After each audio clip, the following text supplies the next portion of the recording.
महात्मा गांधी के प्रमुख आंदोलन। सबसे पहला आंदोलन चंपारण सत्याग्रह था। यह आंदोलन सन 1917 में किया गया। भारत के बिहार राज्य में ब्रिटिश जमींदार किसानों को खाद्य फसलों को उगाने नहीं देते थे। जो ब्रिटिश जमींदार थे वो खाने वाली फसलों को उगाने नहीं देते थे।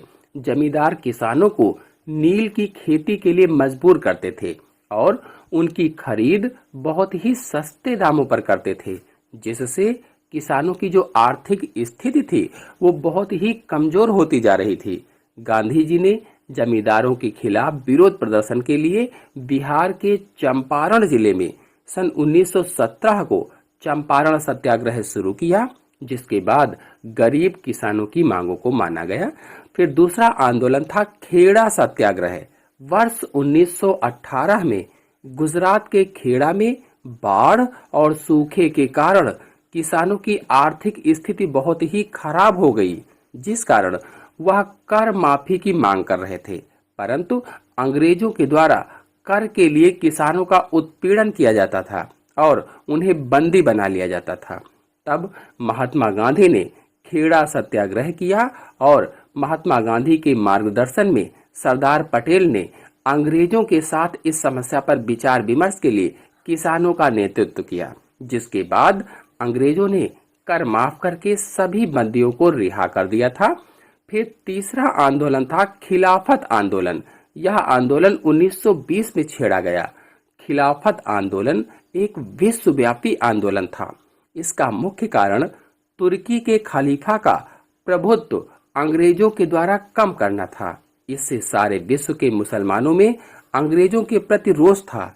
भारत में खिलाफत का नेतृत्व ऑल इंडिया मुस्लिम कॉन्फ्रेंस द्वारा किया गया था। गांधी जी इस आंदोलन के प्रमुख प्रवक्ता थे।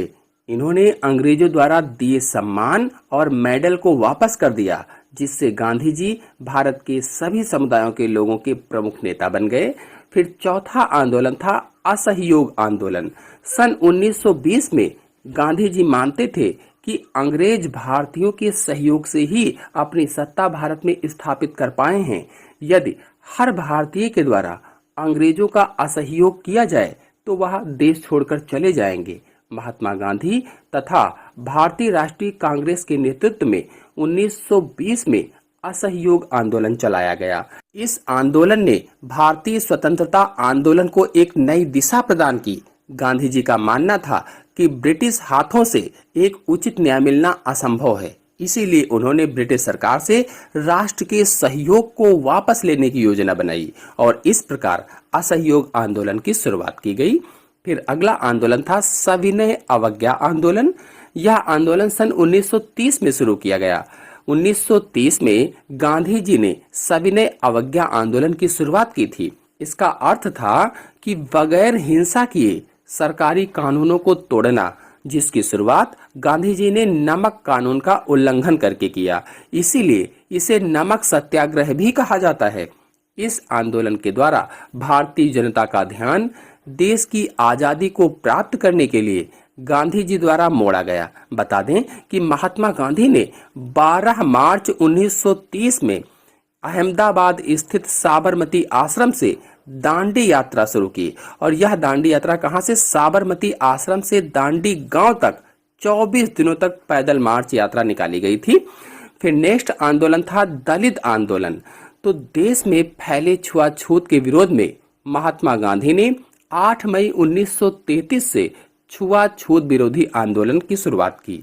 यह आंदोलन पूरे देश में इस तरह फैला कि देश में काफी हद तक छुआछूत खत्म हो गई। इसके बाद गांधी जी ने अखिल भारतीय छुआछूत विरोधी लीग की स्थापना भी की। फिर नेक्स्ट आंदोलन था भारत छोड़ो आंदोलन।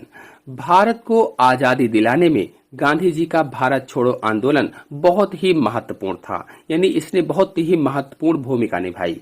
महात्मा गांधी ने अगस्त 1942 में अंग्रेजों के खिलाफ भारत छोड़ो आंदोलन की शुरुआत की।